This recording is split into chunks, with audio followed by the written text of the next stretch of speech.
அந்த குழந்தை ஸ்விட்ச் பண்ணிக்குது பாருங்களேன். ஆனா இதே நம்ம வளர வளர அந்த ஸ்விட்ச் பண்றது கொஞ்சம் கம்மியாயிடும்.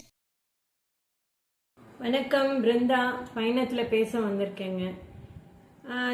ஒரு சின்ன குழந்தைல பிறந்து ஒரு 7 மாசம் 8 மாசம் அப்படின்னு பாக்குறப்போ அந்த குழந்தை ஏதாவது ஒரு பொருளை பிடிச்சு அப்படி நிக்கிறதுக்கு ட்ரை பண்ணும். பண்ணிட்டு பிடிச்சிட்டே ஒரு அழகா அந்த குட்டி பாதத்தை வச்சு இப்படி நடக்கிறதுக்கு அது முயற்சி பண்ணும்.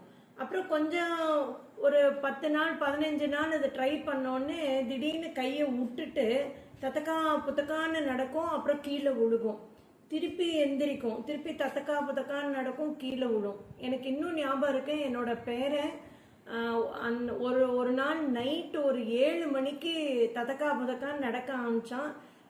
உடனே அந்த குழந்தை நடந்தா நமக்கு ஒரு சந்தோஷம் இருக்கும் இல்லையா, பயங்கர எக்ஸைட்டட் நாங்கெல்லாம். உடனே கையை தட்டி உற்சாகப்படுத்தோடனே நம்ப மாட்டீங்க ஃப்ரெண்ட்ஸ், ஒரு 2.5 மணி நேரம் நடந்துட்டே இருந்தான்.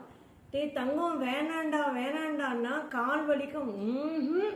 அவனுக்கு அந்த நடக்கிற ஜோரு, நடக்கிற குஷி, அவன் நடந்துட்டே இருந்தான்.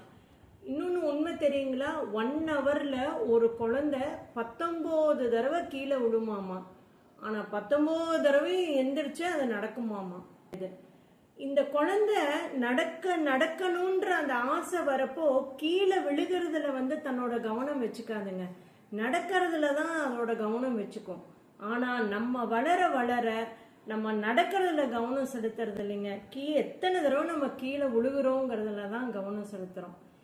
கீழே போகுது அப்படின்னு நீங்க நினைச்சீங்கன்னா நீங்க கீழே விழுகிறதுல கான்சென்ட்ரேட் தான் பண்ணிட்டு இருக்கீங்க, நடக்கிறதுல இல்லை.